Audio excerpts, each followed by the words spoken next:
Israel matou 112 na fila por comida. O mundo ficou chocado. O mundo ficou chocado. Só quem não ficou chocado? O governo de Israel e a mídia brasileira, a mídia conservadora brasileira. O que nós vimos ontem aqui no Brasil... Eu falo sempre, né, Rebeca? Eu não sou analista de mídia. Eu não sou o cara que está fazendo clipping aqui da mídia conservadora. Eles têm lá a posição deles. Deixa, por mim. Eles fazem, que falei ontem, né? Eles fazem o que eles acham que deve ser feito, a gente faz o que a gente acha que deve ser feito. Nós sabemos qual é a nossa política, a nossa linha editorial. Eles têm a linha editorial deles. Eu não fico lá cutucando, mas realmente o que a gente tem visto essa semana, o que a gente viu ontem, não tem precedente no mundo. Só a mídia conservadora de Israel fez a cobertura que a mídia brasileira conservadora fez. É um negócio nojento, asqueroso, realmente passa a história. Bom, é uma mídia que nós lembramos bem do Estadão apoiando o Hitler, é uma mídia que apoiou a ditadura militar, é uma mídia que apoiou as torturas, é uma mídia que apoiou o golpe contra Dilma, é uma mídia que apoiou a prisão de Lula, é uma mídia que apoiou a eleição de Bolsonaro. Então, não dá para querer esperar muito, mas ontem realmente passou de todos os limites. E por que esta imagem aqui de Netanyahu com Bolsonaro? Porque é esta lógica que está presidindo as ações do governo nazi-sionista.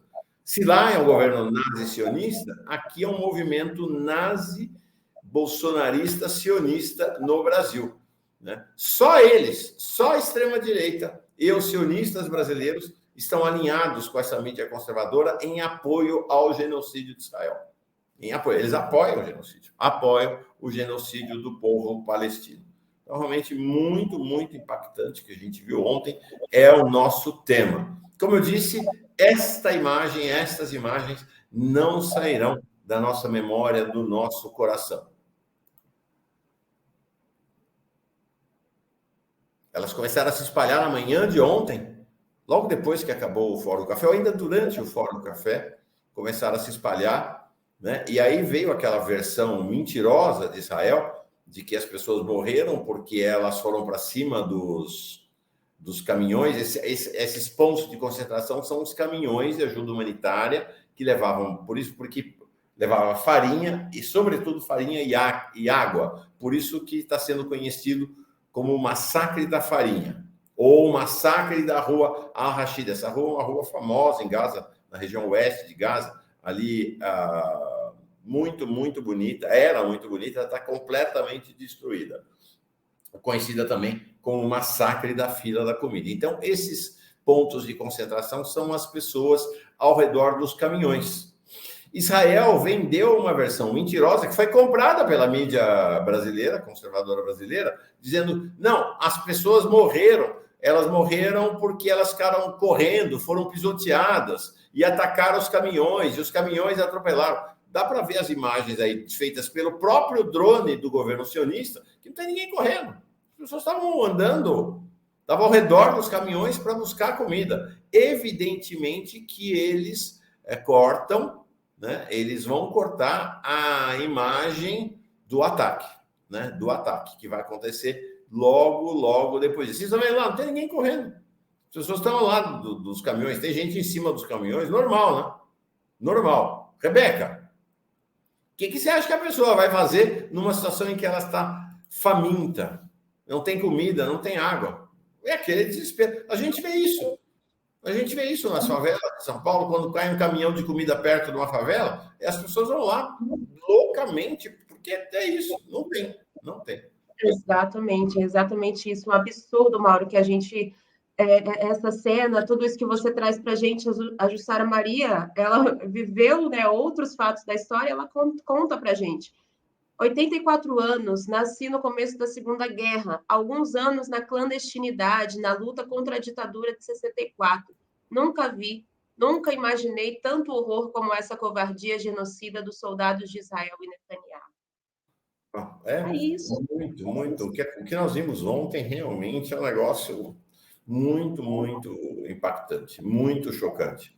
Ontem, com a professora Berenice Bento aqui, ela fez menção a isso, né? Que a diferença que faz, porque aqui nós estamos vendo isso aí, são pessoas, né? A gente se choca, mas a gente não está vendo o rosto dessas pessoas. Ela diz, é sempre importante a gente se aproximar, ver o rosto, ver a dor, ver o sofrimento, construir empatia com as pessoas. Isso aconteceu durante a Guerra do Vietnã, aquela imagem que a gente mostrou aqui e que está na mente de todo mundo, né? Daquela menina e daqueles meninos, aquela menina nua, né? Com o corpo coberto de napalm, porque o napalm corroeu a roupa dela, e os outros meninos ao lado chorando, né? É o fósforo branco que Israel joga hoje contra o povo palestino. Então, a gente, quando olha o sofrimento, quando olha o choro, muda de qualidade, né? E só que o que acontece? Se lá, depois da Guerra do Vietnã, o governo dos Estados Unidos passou a proibir os jornalistas de estarem na linha de frente, de filmar as pessoas, então, a partir daí, nas guerras, o que você tem são imagens como essas aqui de Israel, imagens à distância, imagens longínquas, né? A primeira guerra do Iraque foi a primeira guerra televisionada ao vivo da história, mas era isso, né? Era do alto do hotel, vendo as bombas, não se via o sofrimento das pessoas. Aqui, a gente vê o sofrimento das pessoas, porque com as redes sociais, as pessoas filmam lá em Gaza. Isso se espalha pelo planeta, mas as plataformas censuram. As plataformas censuram. Nós sofremos uma penalização severa do YouTube, aqui no Fórum Café, que se estendeu para toda a Pós-TV Fórum durante um período de mais de uma semana, de restrição na distribuição dos nossos programas pelos algoritmos, porque nós mostramos uma cena dessa. E a partir daí não passamos a não mostrar mais, porque corremos o risco até do canal sair do ar.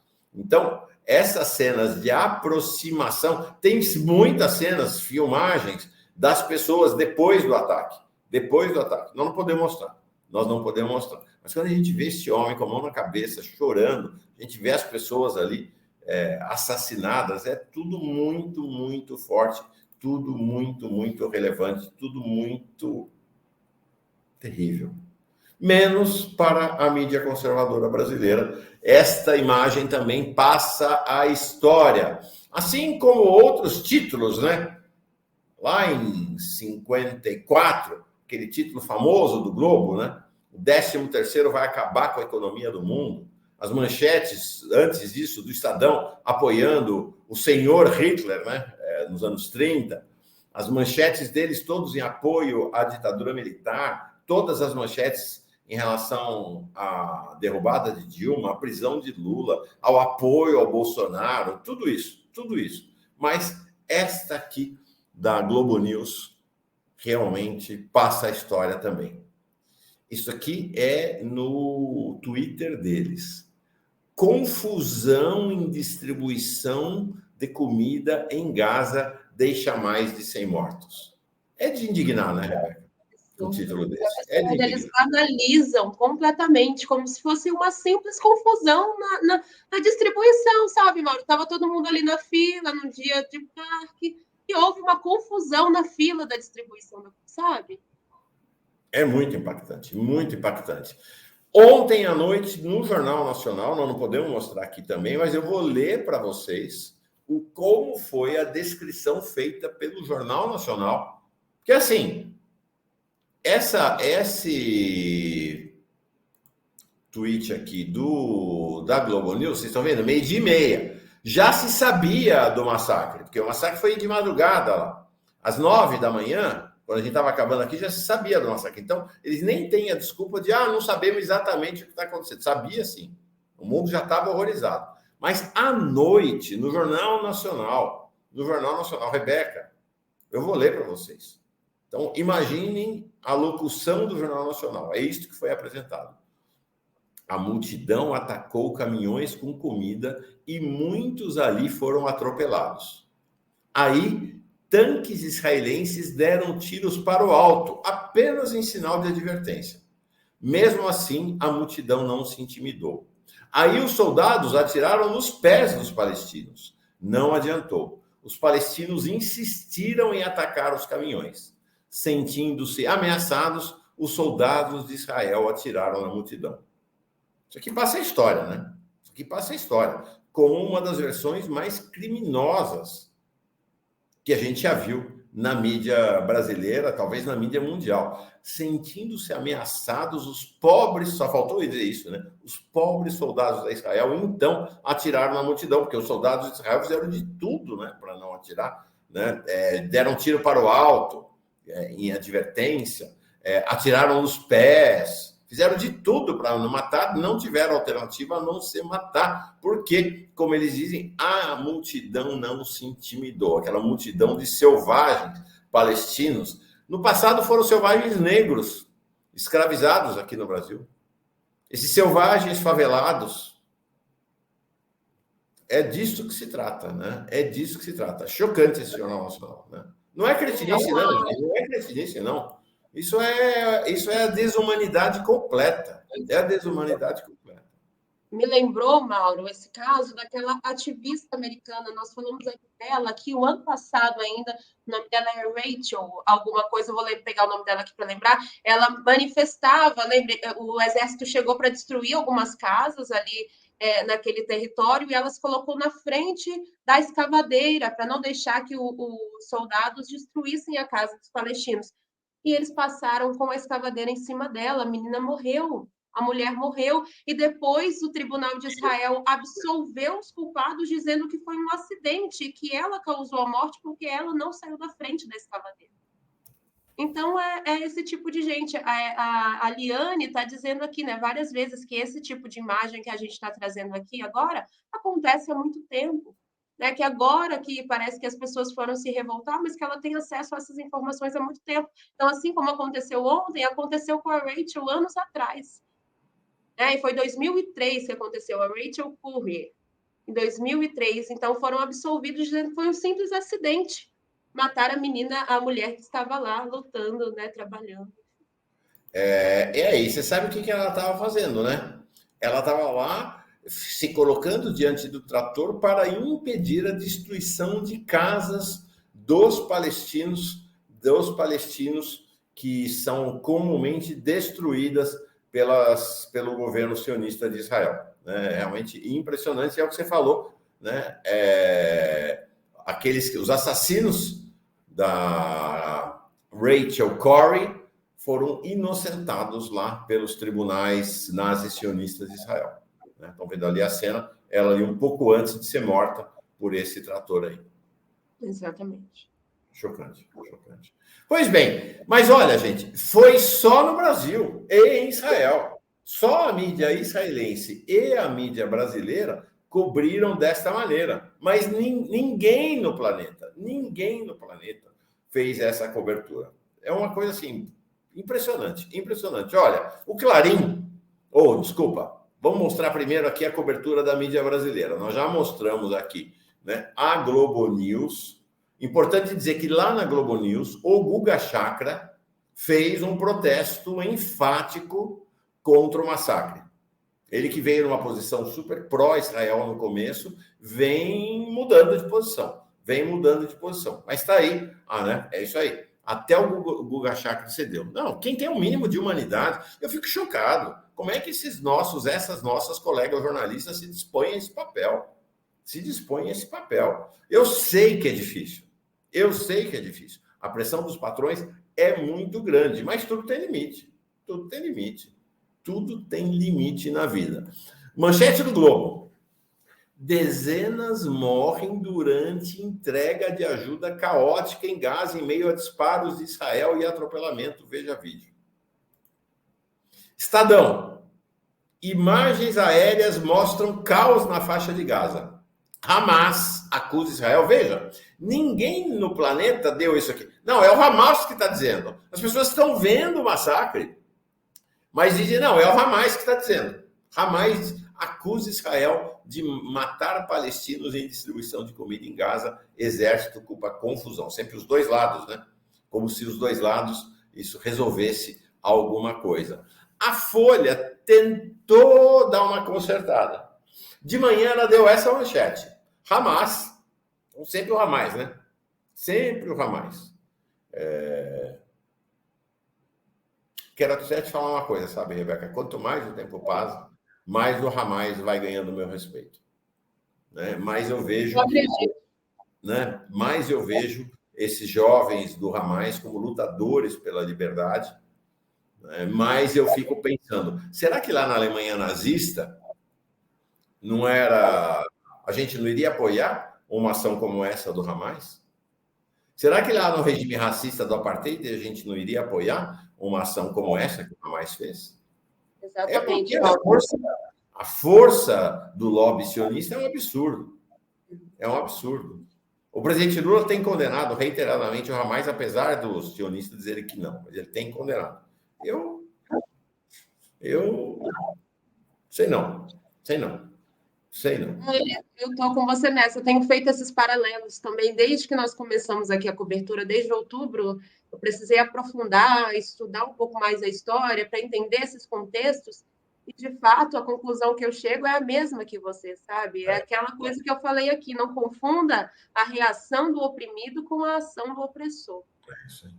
A professora Márcia Marques, jornalista, professora aqui na UNB, diz, de novo, a culpa é das vítimas. É disso que a imprensa brasileira fez, junto com Israel. Então, ó, Folha de São Paulo, Hamas acusa Israel de matar mais de 100 civis que faziam fila por ajuda em Gaza. Então, essa é a manchete criminosa da Folha de São Paulo de manhã. À noite, eles tentaram consertar.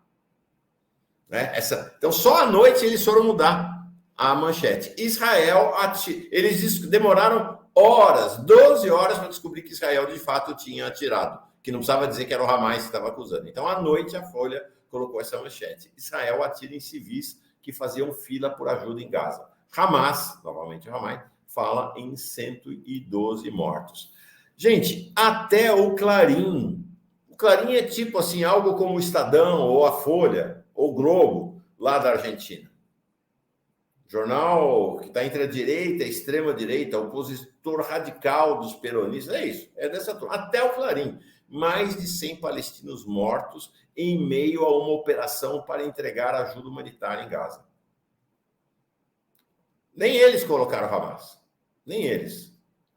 El País, o exército de Israel dispara contra uma multidão que recolhia comida em uma agressão com mais de 100 mortos em Gaza. Vocês veem que em nenhum lugar do mundo está gente dizendo, o Hamas está dizendo que teve. Não. O jornalismo, e vamos dizer, o El País, nem o Clarim são de esquerda. São jornais conservadores.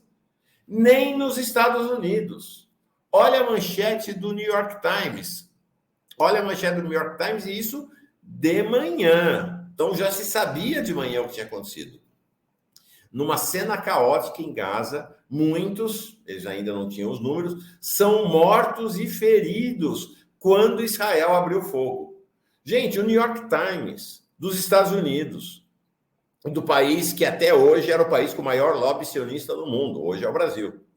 Até o New York Times. O Wall Street Journal, o jornal das finanças, está pequenininho ali, mas eu leio para vocês. Aqui, ó, é o Wall Street Journal, né, o jornal por excelência do sistema financeiro. Forças Armadas de Israel abrem fogo contra civis palestinos quando a ajuda era entregue.